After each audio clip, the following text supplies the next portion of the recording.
Eu acho que se eu pudesse definir esse álbum em uma palavra só, seria libertação. E pra tu que conhece como Ghostmane chegou aqui, nesse ponto de fazer o Anti-Icon, tu deve ter pegado isso de cara quando escutou o álbum pela primeira vez. E se tu não entendeu, relaxa.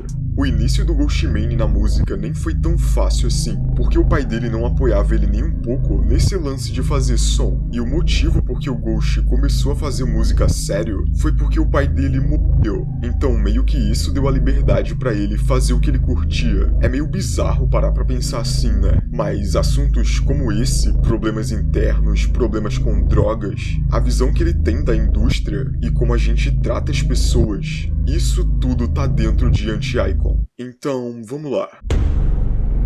Não é novidade que o Ghost ajudou a maximizar a visibilidade do hard trap e do metal trap.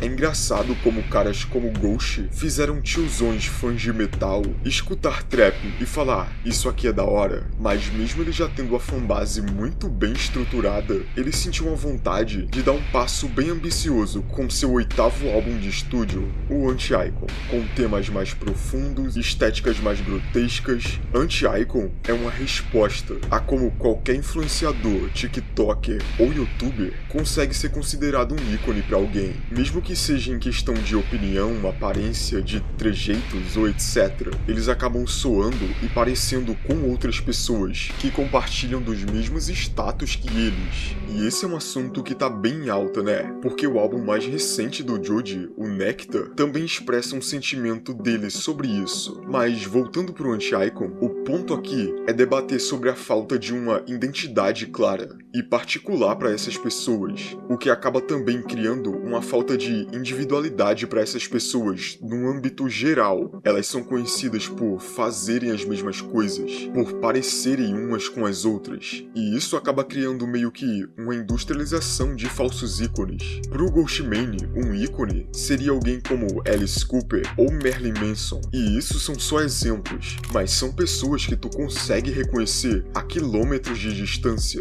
Vocês sabem como essas pessoas se parecem, vocês conseguem diferenciar elas entre 1000 pessoas. E de verdade, eu até concordo muito com isso aqui. Eu já cansei de falar aqui no canal como eu acho que nossa geração tá criando modelos prontos de pessoas, sem diferencial e, o pior, sem vontade de buscar isso. Mas vamos aplicar isso aqui ao meio em que eu tô falando, que são músicos. Imagina se eu usasse a palavra gênio pra qualquer artista que eu falo aqui no canal, e não somente para artistas que genuinamente são fora da curva. Isso banalizaria totalmente essa palavra e não teria mais sentido nenhum. Eu não posso chamar uma pessoa de gênio ou ícone simplesmente por ela ser muito boa naquilo que ela faz. Isso é baixar muito a régua do que seria um gênio ou um ícone. Isso deixa de ser algo especial para ser algo padrão. Por isso ser um anti-ícone. O que o Ghost tá dizendo é, ele não é perfeito, e ele nem quer aparentar ser isso, como várias dessas personalidades tentam aparentar hoje em dia. E a gente sabe que a verdade é que o Ghostmane é completamente quebrado. Muito disso fruto de uma relação complexa e muito triste que ele teve com o pai dele. Há também morte repentina que o pai do Ghost teve, e como ele teve que lidar com tudo isso, que inclusive é o assunto principal das 2 primeiras músicas do projeto. The first 2 songs on the album are very explicitly about me losing my father and what happened and the moments, leading up to it and how I felt right after and what my mom said. E como esses traumas moldaram ele a ser a pessoa que ele é hoje, e de como isso levou ele a ser viciado em alguns remédios. E viu como tudo isso se liga com o tema do Anti-Icon. O Ghost é uma pessoa normal, com traumas, medos, dores, e tudo isso no debate do que representa ou não ser um ícone. E nesse álbum é notória a potente evolução temática e estética que ele apresenta aqui, e ela não serve só como um reflexo do seu som, cada vez mais complexo e opressivo, mas também como um grito de revolta, a própria cena que deu voz pra ele, que no caso é a cena do SoundCloud e dos rappers underground, uma cultura que literalmente deveria ser um pro sistema e pra indústria, literalmente como se fosse o punk dentro do rap, mas a gente sabe muito bem o que tudo isso virou. Um grande mercado capitalizador do hype do underground. É o mainstream maquiado de independente, principalmente no gênero que o Ghost tá, e não só o trap metal, mas sim o trap de uma forma bem geral. O exemplo mais clássico disso que eu posso falar aqui é o do Lil Pump. A gente viu muito bem ele saindo disso aqui pra fazer isso aqui.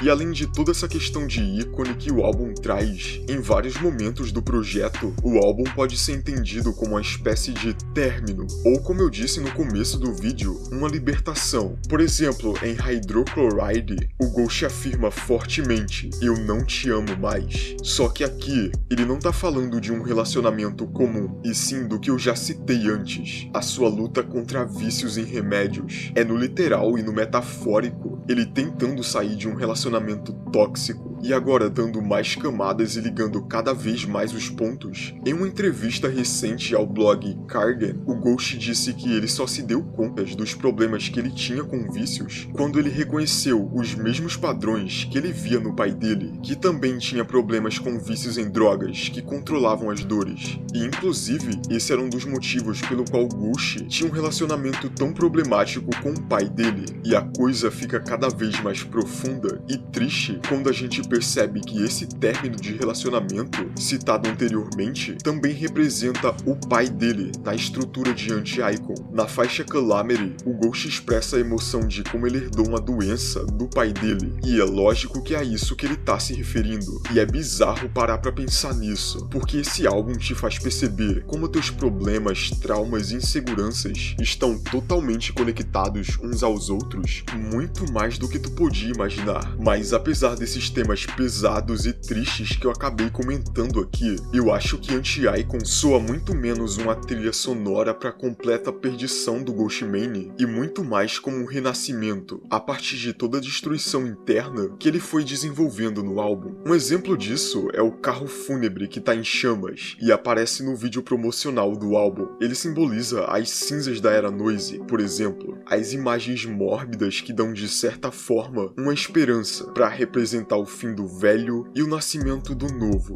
E duas pessoas que foram essenciais para essa fase de superação do Ghost são, primeiro, o DJ Parvo, um cara que teve lutas parecidas com o Ghostemane e que deu forças para ele nessa caminhada, e a segunda, o produtor Arthur Risk, que foi literalmente a pessoa que quando o Ghost estava passando por problemas, crises e sem forças para continuar o projeto, foi lá na casa dele e ajudou. E no fim das contas, Anti-Icon, de todos os projetos do Ghostemane, é o que mais representa ele, desde sua sonoridade, que era desde o começo a que ele queria ter, até sua personalidade e ideia. I think it's always been as dark. I just think that now I'm way better at getting my point across. So it kind of hits harder and it appears like, whoa, you know, but internally I've actually only gotten better, really, and like less depressed. Mas e aí? Deu pra ver que eu gostei muito do projeto, mas e tu? Tu curtiu, tu não curtiu? Comenta aí. E se inscreve e deixa o like que vai estar me ajudando muito. E tu já sabe, se quiser divulgar tua música aqui no canal, é só me contactar, tanto pelo e-mail quanto pelo Instagram, tá tudo aí na descrição. E se tu quiser me ajudar a manter o canal e a fazer mais vídeos, é só clicar no link que tá fixado aí nos comentários, que é da música que vai aparecer daqui a pouco, e falar pro cara que veio por mim. Tu vai estar ajudando tanto o corre dele, mas também vai estar ajudando o meu. É isso. Muito obrigado por me ouvir até aqui e até a próxima. Noites solitárias você me deixou, ainda chorando porque acabou. Não aguento todo esse dano.